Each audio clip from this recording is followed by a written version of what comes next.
Video பார்த்து கொண்டு இருக்கிற அனைத்து நண்பர்களுக்கும் வணக்கம். இன்றைக்கி நாம் உருளைக்கிழங்கு சாதம் எப்படி செய்ய போகிறதுன்னு பார்க்க போகிறோம். நம்ம சேனலை சப்ஸ்கிரைப் பண்ணாத நண்பர்கள் சப்ஸ்கிரைப் பண்ணுங்கள், லைக் பண்ணுங்கள், ஷேர் பண்ணுங்கள், கமெண்ட் பண்ணுங்கள். நிறைய பேர் சப்ஸ்கிரைப் பண்ணாமல் பார்க்குறீங்க, மிகவும் மன வருத்தமாக இருக்குது. நீங்கள் பண்ணுற இந்த சப்ஸ்கிரைப் எனக்கு ஒரு உந்துதலாக இருக்கும். அடுத்தடுத்து வீடியோ போடுறதுக்கு எனக்கு ஒரு ஆர்வத்தை தூண்டும். அதனால் நண்பர்கள் எல்லோரும் சப்ஸ்கிரைப் பண்ணுங்கள். வாங்க எப்படி செய்கிறதுன்னு பார்க்கலாம். அடுப்பு பற்ற வச்சுக்கலாம், எண்ணெய் ஊற்றிக்கலாம். எண்ணெய் சூடானதும் கடுகும் கருவேப்பிலையும் சேர்த்துக்கலாம். கடுகும் கருவேப்பிலையும் பொரிஞ்சதும் நம்ம கட் பண்ணி வச்சுருக்க உருளைக்கிழங்கு சேர்த்துக்கலாம். உருளைக்கிழங்கு சேர்த்து நல்லா பிரட்டி விட்டுக்கலாம். குழந்தைங்களுக்கு இது போல் செஞ்சு கொடுத்தீங்கன்னா நல்லா விரும்பி சாப்பிடுவாங்க. பொதுவாகவே குழந்தைங்க உருளைக்கிழங்கு நல்லா சாப்பிடுவாங்க.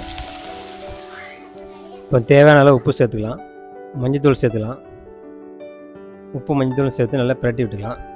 நான் சாதத்தில் உப்பு சேர்த்து வடிச்சிருக்கேன், அதனால் கிழங்கு மட்டும் கொஞ்சமாக உப்பு சேர்த்துருக்கேன். இப்போ நல்லா பிரட்டி விட்டுக்கலாம். இப்போ ஒரு மூடியை போட்டு இப்போ எல்லாம் வேக விடலாம். இப்போ எடுத்து பார்க்கலாம்.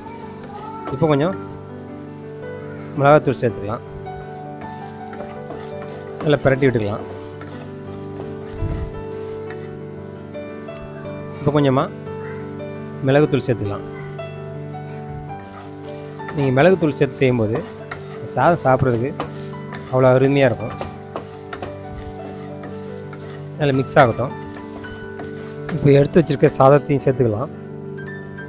இது போல் குழந்தைங்களுக்கு மதியத்துக்கு செஞ்சு கொடுத்தீங்கன்னா குழந்தைங்க நல்லா விரும்பி சாப்பிடுவாங்க. லஞ்சு பாக்ஸ் காலியாக தான் வீட்டுக்கு வரும், அவ்வளோ அருமையாக இருக்கும். இது போல் வெரைட்டி ரைஸ் நீங்கள் அப்பப்போ செஞ்சு கொடுங்க.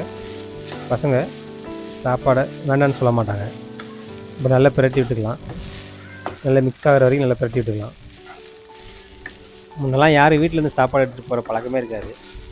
ஏன்னா எல்லோரும் கவர்மெண்ட் ஸ்கூலில் படிப்பாங்க. கவர்மெண்ட் ஸ்கூலில் போகிற சாப்பாடு தான் எல்லாம் சாப்பிட்டு படித்தோம். இப்போல்லாம் அப்படி இல்லை, எல்லாம் ப்ரைவேட் ஸ்கூல் ஆகிப்போச்சு. அதனால் கண்டிப்பாக வீட்டில் இருந்தால் செஞ்சு கொடுக்குற மாதிரி இருக்குது. சமையல் தெரியாத தாய்மார்கள் வெரைட்டி எப்படி செய்கிறதுன்னு கற்றுக்காங்க. இப்போது மிளகு சாதம் ரெடி ஆகிடுச்சு. இது போல் நீங்களும் உங்கள் குழந்தைங்களுக்கு செஞ்சு கொடுங்க. வீடியோ பார்த்த அனைவருக்கும் என் மனமார்ந்த நன்றி.